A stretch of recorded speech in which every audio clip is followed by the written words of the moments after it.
compañeros, en esta oportunidad el grupo tiene que hacer el clase divino de exponer sobre secreción del intestino delgado.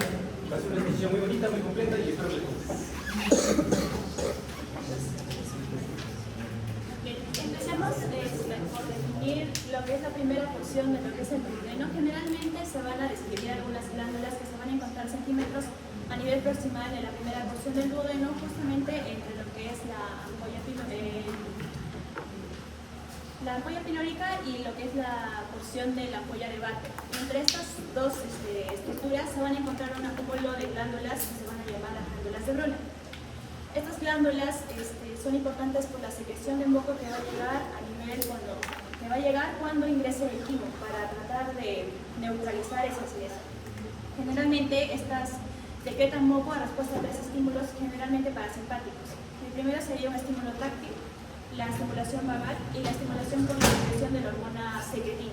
En la estimulación táctil generalmente se da por estímulos ya sea mecánicos o por movimientos peristáticos que van a inducir a una respuesta del sistema autónomo, que van a liberar neurotransmisores que van a ingresar en lo que es la glándula y van a producir su secreción de moco. Después está lo que es la estimulación vagal. Recordemos que el nervio vago es el principal nervio que se va a encargar, entre las demás vías, en este caso, de todo el tracto gastrointestinal. A nivel de la glándula de Brunner, se va a encargar de estimularla mediante activar los receptores muscarínicos de esta glándula, permitiendo que la liberación que tienen de ellos, por ejemplo, la acetilcolina ingrese a esta glándula, produciendo o facilitando la excreción de moco entre ellos. Y por último, la tercera, que vendría a ser la secreción de la hormona gastrina, que es una hormona que se va a encontrar en las células S del duodeno, que se va a estimular en respuesta a la entrada del quimo que va a ingresar dentro del estómago. Entonces, esta hormona gastrina va a ir y va a activar lo que son los mismos receptores específicos de las glándulas de Brunner. Y hemos visto que en la exposición anterior, a través de mecanismos intracelulares como la adenosiclasa por el AMP cíclico, que van a facilitar la excreción de bicarbonato y en este caso sodio a través de lo que es la misma glándula. Entonces esos tres factores se van a encargar de secretar moco a nivel de los primeros centímetros del duodeno, que se va a encargar de proteger, porque la función que tiene es, aparte de liberar su moco alcalino, va a tratar de no permitir que la primera zona se encuentre expuesta a lo que son los ácidos que provienen del quimo. Entonces, y que después, más abajo, después de la ampolla de Vater, pueden continuar con las secreciones que tiene el conducto colédoco o el conducto pancreático para seguir protegiendo y neutralizar lo que viene del quimo. Y también se dice que la estimulación simpática inhibe lo que son las secreciones de estas glándulas, debido a también sus mismos neurotransmisores como la adrenalina o noradrenalina que entran por los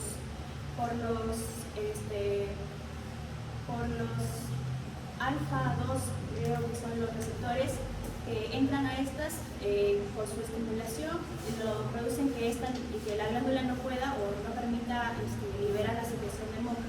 Por eso generalmente se dice que entre esta zona se suele dar lo que es las úlceras pépticas en los pacientes que presentan úlceras.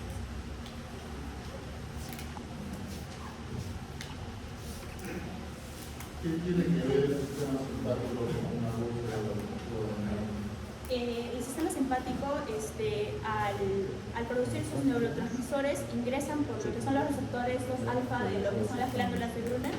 Estas mismas, por la sustancia que libera la adrenalina o noradrenalina, permite un cambio en el cual la secreción ya no se permite y se queda estancada y ya no permite la secreción de moco y dejando a esta zona en disposición a lo que es el ácido de quimo. ¿Dan un ejemplo de activación del simpático? Por el constante estrés que presenta. Muy bien, suficiente. ¿Escucharon? El estrés, ¿no? ¿Se siente el estrés?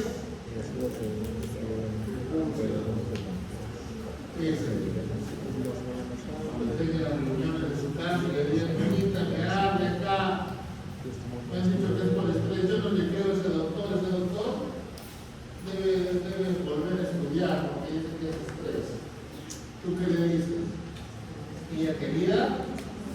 Sí, es cierto. Y te lo explico de la siguiente manera. Toma tu boquita y te voy a dar un chocolatito.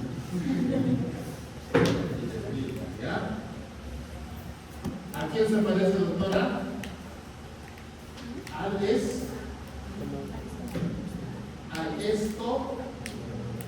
Al estómago. Porque también en el estómago se presentan las úlceras.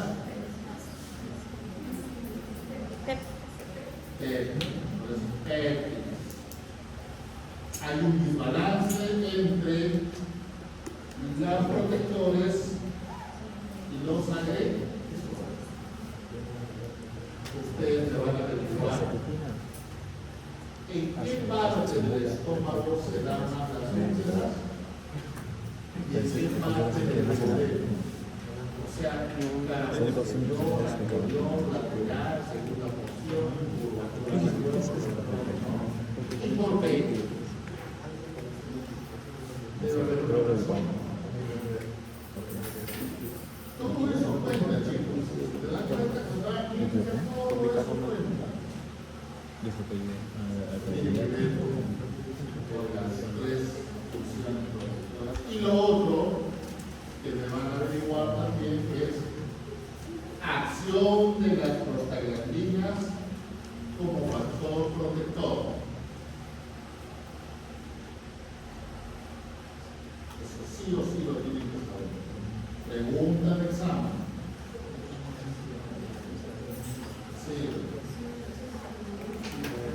Bueno, pues siguiendo con el tema, hablaré un poco sobre las crisis de Lieberkühn. Gaito más que todo se lo define como aquellas depresiones tipo huequitos o poros, producto de nerviosidades intestinales. Como bien sabemos, las nerviosidades y las depresiones son parte del músculo liso, ¿no? En este caso del intestino. Y básicamente, si desde un aspecto fisiológico, su importancia radica en la principal función del intestino, que es la absorción. Como bien sabemos, tenemos unos 7 metros de intestino delgado y en esos 7 metros tenemos que obtener bastantes nutrientes y se van a hacer como estos otros. Los primeros tipos van a ser las células creciformes, que su principal función va a ser secreción de moco, y como su primera compañía va a ser lubricar, disminuir esa acidez que lleva el ácido clorhídrico, producto de las células toxíticas que se integraba en el ácido gástrico.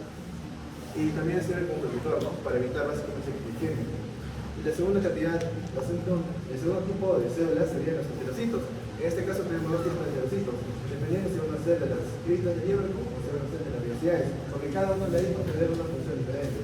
En el caso de que sean las criptas de Lieberkühn, sería secretar grandes cantidades de agua y electrolitos.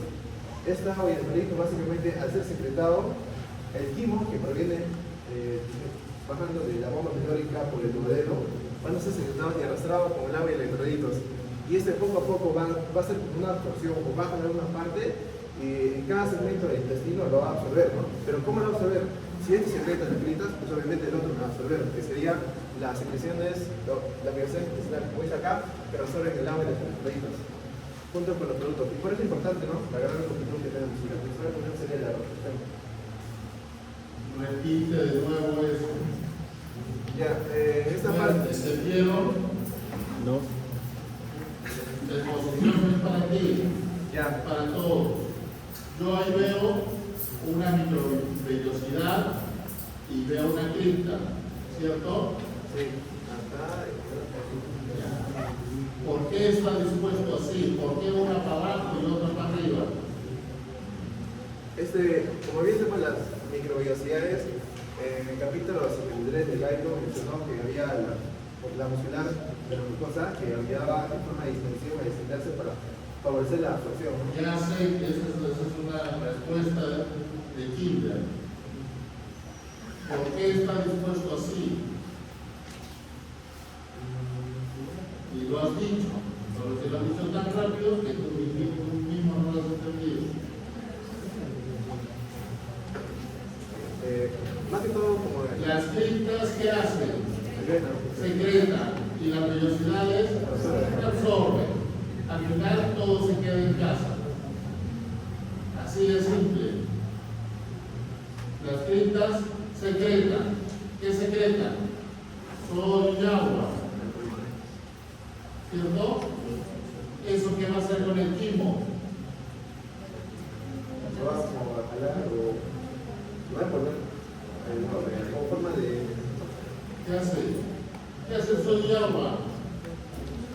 Lo va a diluir. ¿Para qué? Para que la velocidad lo reabsorba. ¿Qué va a reabsorber? ¿Ah? El agua,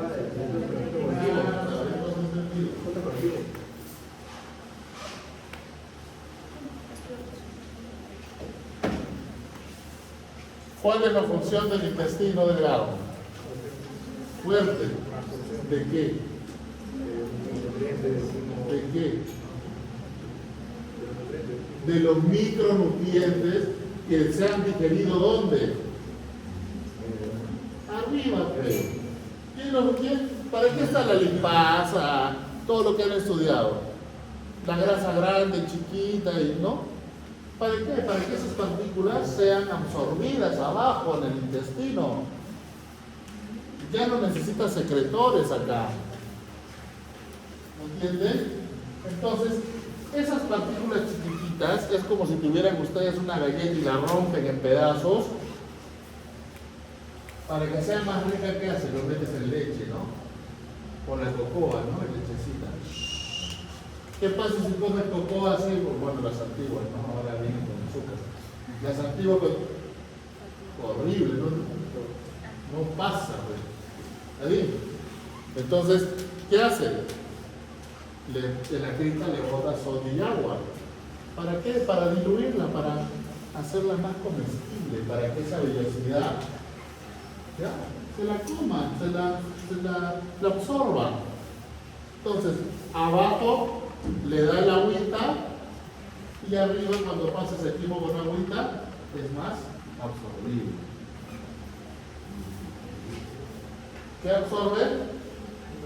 Sodio y agua. Absorberá sodio y agua, pero lo más importante es que micronutrientes. Por eso cuando hay una falta de estas criptas, ¿qué pasa? Desnutrición. ¿No han leído ustedes atrofia intestinal? ¿Qué es eso? Cuando desaparecen las criptas, cuando las vellosidades desaparecen. ¿Estamos? Seguro van a hablar más adelante. ¿Qué pasa cuando yo como algo que está en descomposición? Cuando está mal preparado, cuando como picante o irritantes, ¿qué pasa? ¿Qué hace el intestino? Se defiende. ¿Cómo se defiende? Botando agua, sodio, y por eso te va a hacer diarrea después de la bicicleteada, ¿no? ¿Por qué? Porque está botando moco y agua, tratando de barrer, de botar todo eso. Sigue. Bien, ahora vamos a hablar acerca de las velocidades intestinales. Y para eso, primeramente, vamos a ubicarnos en lo que es el intestino, en el interior. Y vamos a darnos cuenta que está formado por ciertos pliegues transversales de la compuesta de la subcuerda del intestino delgado, llamado válvulas coniventes o también de Kerr-Ring. Estas válvulas de Kerr-Ring van a estar a su vez rodeados de vellosidades intestinales, como vemos aquí. Y en la parte baja pues va a estar conformada las criptas de Liebig. Lo más importante aquí podemos recalcar es la absorción, pero también podemos ver primeramente la conformación interna de una vellosidad. Está compuesta por un pilífero, vélula, arteriola y capilares. Pero lo más importante en esta imagen vendría a ser la superficie externa, conformada por células, principalmente dos, que vendrían a ser las células caliciformes y las células absortivas o los enterocitos, que van a poseer este borde de cepillo. Las células caliciformes se van a encargar más que todo de la secreción de mucosa, esto con el fin de brindarle protección a la superficie del tubo digestivo y a la vez lubricarlo. En el caso de las células absortivas se van a encargar de la absorción del agua y los electrolitos provenientes de lo que era la cripta de Lieberkühn y también el micronutriente, ¿no? Que va a estar diluido en ese compuesto. También podemos mencionar que las células absortivas van a contener ciertas enzimas digestivas en el borde del cepillo, tales como diversas peptidasas, disacaridasas como es la isomaltasa, la sacarasa, la lactasa, y también una lipasa, ¿no? Que vendría a ser la lipasa intestinal.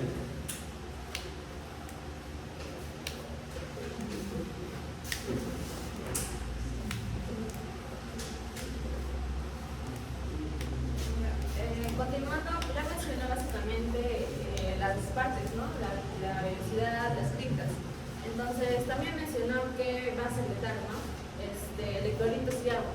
Ahora, el mecanismo de secreción del líquido acuoso no se sabe aún exactamente con claridad, pero se dice que podría ser por dos procesos de secreciones activas. La primera secreción activa sería por el ion cloruro y la segunda sería por el bicarbonato. Como vemos, la secreción va hacia la luz duodenal o intestinal. Entonces, como vemos, son cargas negativas, son iones negativos. Entonces, se puede decir que está siendo más negativo, ¿verdad? Pues por ello se dice que también hay un arrastre eléctrico, en este caso sería el sodio. Entonces, como vamos viendo que en la luz duodenal hay mayor concentración de solutos, por ende hay una gradiente osmótica. ¿Qué quiere decir esto osmótica? Básicamente el desequilibrio de solutos y los compartimientos. Como vemos, aquí hay mayor concentración de solutos. Entonces, para poder equilibrar de cierta forma, también se realiza lo que es ósmosis. Básicamente es el paso del agua, creación de membranas impermeables. Y bueno, básicamente eso es lo que ocurre en la cripta. Y después, como mencionamos todo esto, a su vez está el líquido celular, que también, no sé si lo van a hablar, que son un líquido celular, claro, básico. Entonces va a ser como su arrastre para que pueda absorber la biosidad.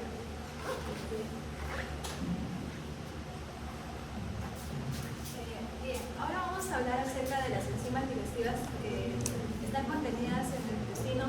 Si bien es cierto, en las anteriores exposiciones ya se ha dado a conocer algunas enzimas que ha secretado páncreas, así como también la bilis que emulsifica las grasas, ¿no? ¿Estas con qué fin? Pues para ayudar a la digestión. Sin embargo, el intestino se va a dar la última digestión para que así pueda absorberse las sustancias, en donde los enterocitos van a contener estas enzimas. En sí, estas no se van a secretar, sino que van a estar en el borde del cepillo de los enterocitos. Entonces, ¿qué es lo que van a tener ahí? Mientras estas la van a ir absorbiendo, pues al mismo modo lo van a ir haciendo la digestión. Como en el caso de los péptidos, las van a convertir en aminoácidos para que puedan así absorberse. Asimismo vamos a tener a 4 enzimas en el caso de los monosacáridos para formarse así en monosacáridos, que son la lipasa, la isomaltasa, la lactasa. Y por último también se va a tener una pequeña cantidad de lo que es la lipasa intestinal para descendir las grasas y formarlo, las grasas neutras y formar así ácidos grasos y ácidos grasos sobre todo, ¿no? Para que de este modo se pueda dar la absorción de las sustancias. Ahora algo que también vamos a tener en cuenta acerca de la cripta es acerca de las células epiteliales, las cuales se conoce que están en constante mitosis, lo cual va a decir que nos dice que estas células que se van a crear van a migrar desde la membrana basal de la cripta, van a salir y van a moverse hacia las puntas de las vellosidades con el fin de renovar continuamente lo que vendría siendo los epitelios de las vellosidades, generando así con un tiempo de vida de 5 días y renovando así también si existen posibles excoriaciones por la exposición que van a tener con respecto a la parte de que está conectada con la luz luminal.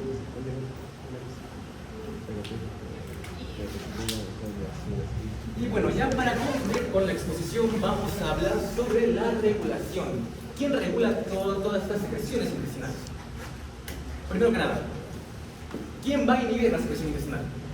Un estímulo simpático. Y como nos explicó el propio doctor en clases anteriores, si un estímulo simpático inhibe, ¿Quién va a estimular? El parasimpático, eso. Entonces ya tenemos el primer factor que va a estimular la secreción intestinal. Segundo factor, un factor clásico, factor hormonal, como por ejemplo la secretina, que va a estimular la secreción intestinal. Y por último, y de hecho el más importante, factor que va a estimular la secreción intestinal va a ser el factor de estimulación mecánica. ¿Cómo así? Vamos a profundizar un poquito más en este factor. Pues cuando el quimo ingresa hacia el duodeno, este se va a distender y los mecanorreceptores que van a estar en la pared intestinal van a enviar señales al sistema nervioso mientérico. Desde el sistema nervioso mientérico va a enviar señales que van a regular tanto la motilidad como lo que nos compete hoy, la secreción intestinal. Es lo que llamamos un reflejo nervioso entérico local. Y es el factor más importante. ¿Por qué? Porque es el más rápido y el más localizado. Los otros dos factores son más generales, por así decirlo. Y como un bonus o un plus vamos a hablar sobre la secreción de moco por el intestino grueso. Y para hablar sobre eso tenemos que reconocer las características en que se asemejan entre el intestino grueso y el intestino delgado. ¿En qué se asemeja?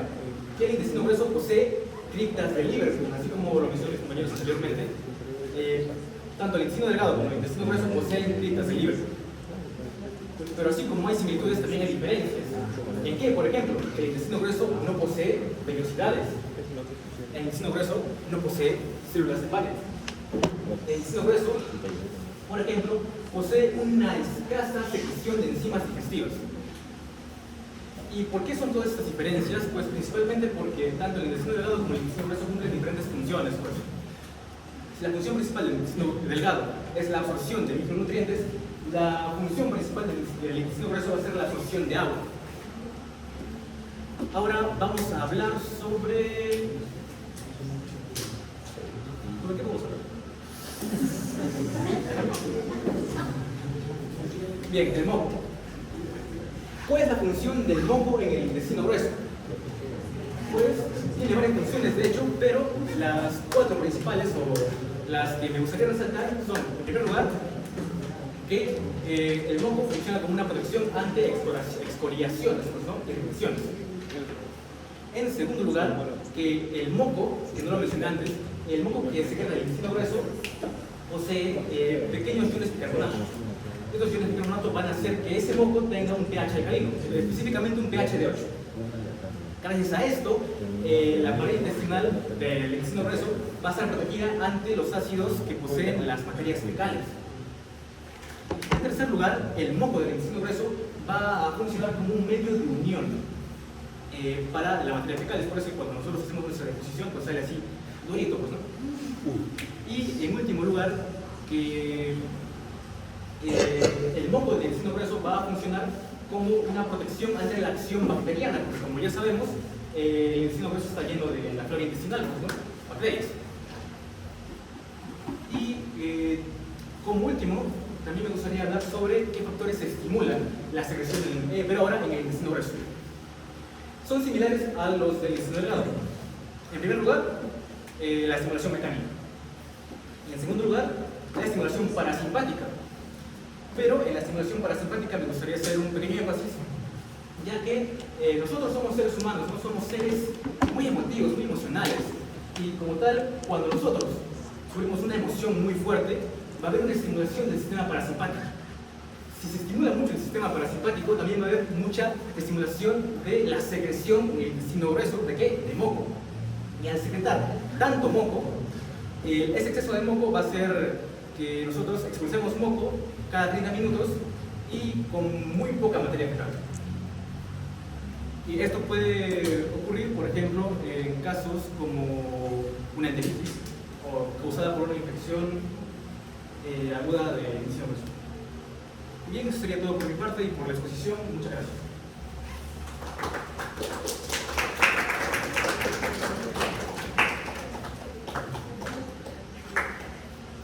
Acá, lo que les sirve la metodología del punto del intestino delgado al grueso es para entender posteriormente cómo se producen las diarreas. Las diarreas tienen múltiples causas, desde virus, bacterias,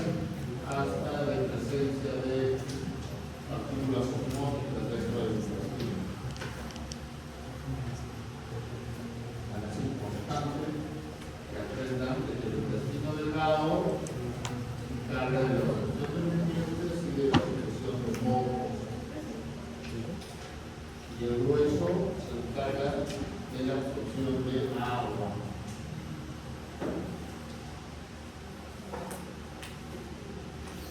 La flora intestinal está más en el hueso. Existen mecanismos biofísicos que van a dar o con los que rigen el mecanismo de formación de las heces en el intestino grueso, que sería bueno que lo revisen. Todo trabaja con presión.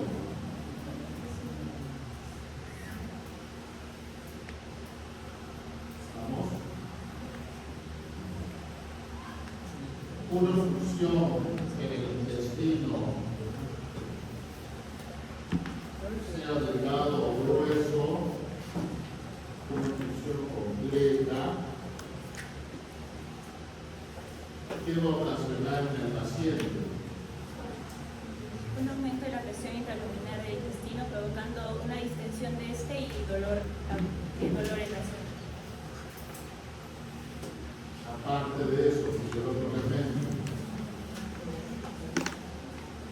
el intestino, al encontrar una obstrucción intestinal,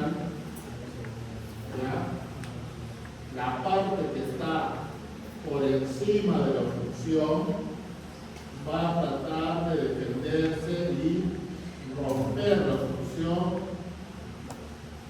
o abrir la luz intestinal. ¿Y cómo la va a abrir?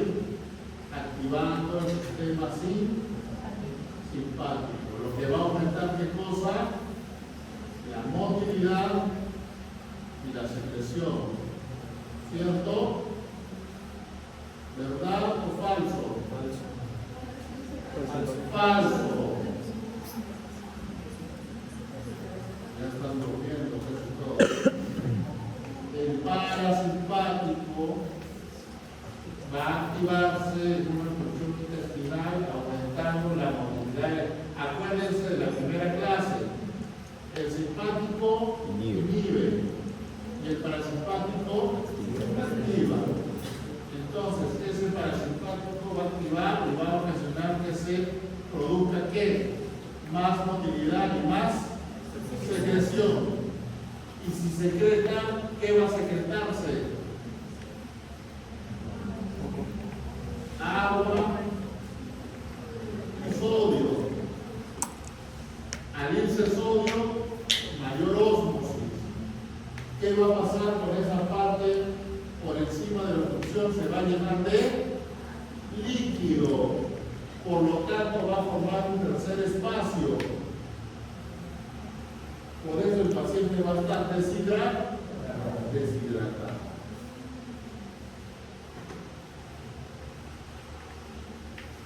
Va a ser una deshidratación tipo natremio. Y eso les va a venir a cada rato con internos que entre a la cirugía de módulo, porque esa cirugía huele, le da miedo. Te vas con el dolor 3 días a tu casa. Esos signos va a secretar y esos signos de movilidad se llaman signos de lucha. Cuando ustedes peguen sus serums van a ver esto. O sea que arriba en la sierra se llama vólvulo, ¿no? Se volvula. ¿Qué quiere decir eso? Que el intestino da una vuelta, 2 vueltas, 3 vueltas. Y el señor sigue comiendo, ¿no? Vas a encontrar su parrillazo, su carne, todo ello. Va a pasar por todo, pancreático, hepático, todo hasta el intestino, y ahí se va a quedar la comida. El intestino comienza a llenarse así,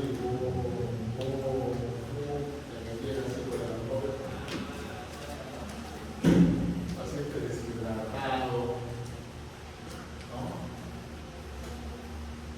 ¿Qué va a estar? ¿En acidosis o alcalosis? ¿Qué más pierde? Bicarbonato, porque está perdiendo un ambiente alcalino. ¿Cómo lo encontrará ese paciente? ¿Así como el niño? ¿Cómo lo encontrará? Hiperventilando. Esos pacientes con vólvulo están con su panza así y no se pueden sentar. Le sacas un gaya, acidemia por acidosis en la boca. Los pacientes llegan hasta 6.3 de pH, lactatos por encima, así que crítico. Los abren y sale un globo.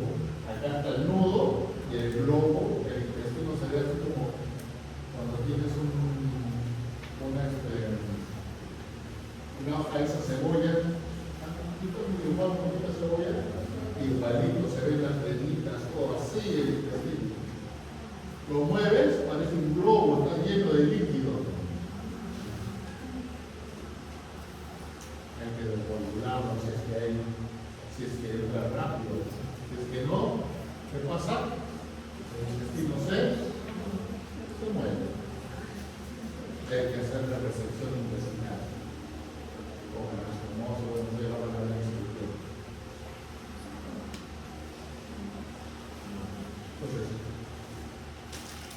¿qué pasa cuando encuentras a un paciente con ese diagnóstico y se te pasó? No es el gases. Le sacaste el laga pH en 6, bonito argumento. Lo dejas paciente tú, los junta el compañero y no encuentra sino el peluche. Silencio. ¿Qué pasó? Ya se murió el intestino. Muy bien. Ya no hay nada. Se murió los vasos sanguíneos y se murieron los nervios. Adiós, plexo de Auerbach. Adiós, ¿qué pasa ahí? Adiós.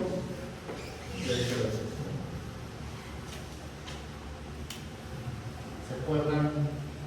Yo mucho lo comparo cuando hay asma, ¿no? Cuando escuchas sibilantes y roncantes, todavía puedes hacer algo.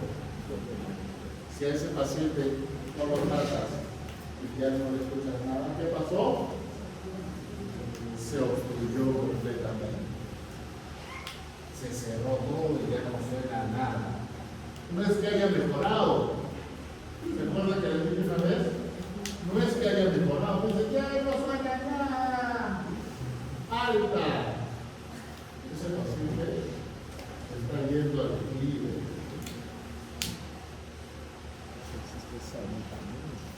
Vamos. Entonces, para que lean, no se lo voy a tomar, pero lean diarreas. Hay virus que atacan los enterocitos. Hay virus que atacan las criptas. Cuando ustedes vayan a ver eso rápidamente, van a agarrar sus copias y se van a tomar. Ya no van a agarrar el rayo. Pero ¿cómo era? Sino sus flashcards. ¿Estamos? Entonces, con eso ya hemos visto movilidad, secreción, y ahora viene la parte más pichanta, esa cosa, que ya hemos tocado acá, solo que se van a mostrar por parte. Ok. Entonces, repito, mañana, la llave. Miércoles, a las 4, vamos a tomar los grupos. Todos me mandan las diapositivas en mi correo. El doctor Zambrano tiene mi correo. ¿Por qué te metes? Para el endocrino. Graba arriba. Para el endocrino.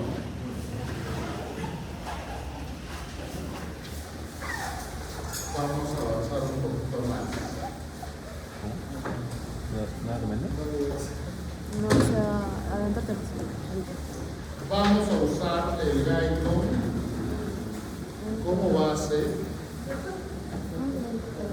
y los dibujos de Goldman y Gilman de farmacología.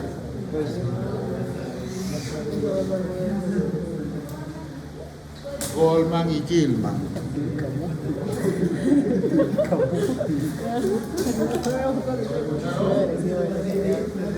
Así como en Renal hicieron fórmulas con su folder y acá hicieron flashback y reflejos, que ya deben de tener todos los reflejos, porque va a venir, miren, les estoy diciendo, va a venir una pregunta de reflejos.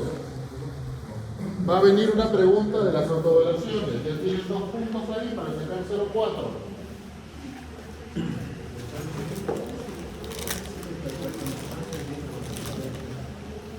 Y para endocrino me van a traer un folder y en cada hoja me van a colocar las funciones de cada hormona que estudiemos. ¿Estamos? Por ejemplo, ponen tiroides en un esquema. Ponen tiroides, ponen ahí corazón, ¿qué hace en el corazón? Digestivo, ¿qué hace a nivel digestivo? Salival, ¿qué hace a nivel salival? ¿Ya? ¿Estamos? Entonces, vamos a tocar tiroides y paratiroides en una clase. Páncreas.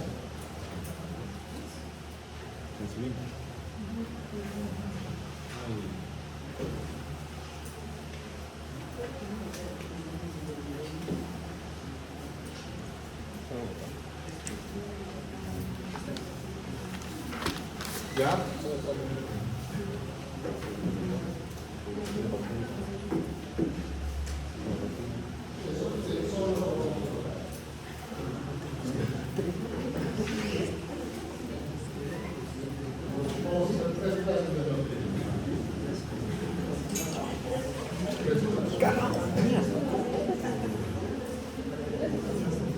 ¿Estamos? O sea, ¿qué vamos a ver? Generalidades como siempre, porque necesitamos entenderlo, que yo lo voy a hacer. Neurohipófisis, que va a ser una clase corta, que solo le voy a decir qué hormonas. ¿Estamos?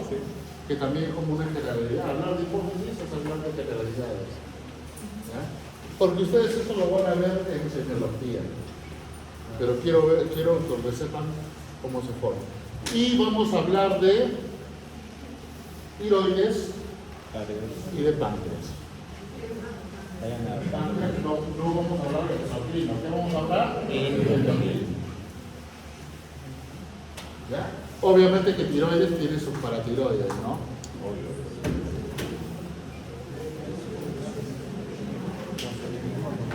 Vamos. Hormonas sexuales. Hormonas sexuales, depende cómo ustedes vengan a las clases de endocrino, voy a ver si lo dejo o no como seminario. Todo depende de ustedes. Si vienen acá a sentarse y a calentar el asiento, cosa que no he hecho en caso, que les ha ido bien, espero que lo que están haciendo se refleje en el examen, ¿ya? Porque en renal, ¿ya? Si vuelven a bajar la guardia en endocrino, se los mando como seminario. ¿Estamos? Eso no quiere decir que no lo lean. Léanlo, pero no les voy a tomar en el examen. ¿Estamos?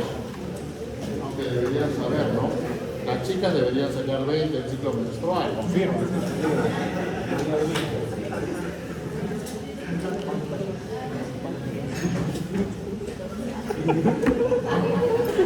¿Cuánto vive un espermatozoide X? ¿Cuándo vive un espermatozoide X? ¿Qué?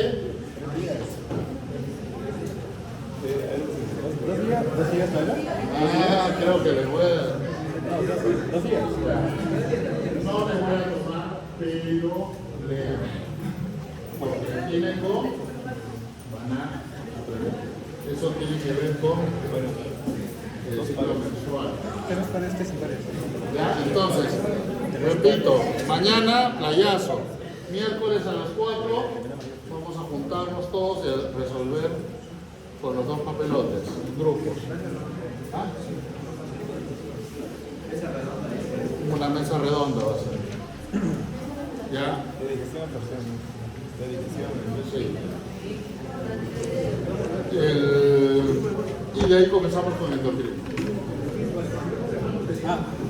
Lo mismo grupo. Mañana empezamos a la de jueves empezamos a endocrino. Mesa redonda y... Ajá. Sí. Es azul el libro. Goldman y Gilman.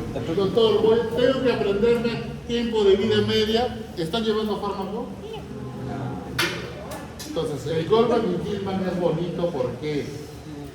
Porque le resume la fisiopatología de Guyton, la fisiología. Goldman y tiene buenas imágenes. Doctor, desde el jueves la clase va a ser de las 9:40 hasta casi 1. Y el horario, normalmente desde 9:40. Si hay algún cambio, yo les aviso. Y ya estamos listos para... Me motiva. ¿Ya? Chao. Has comprado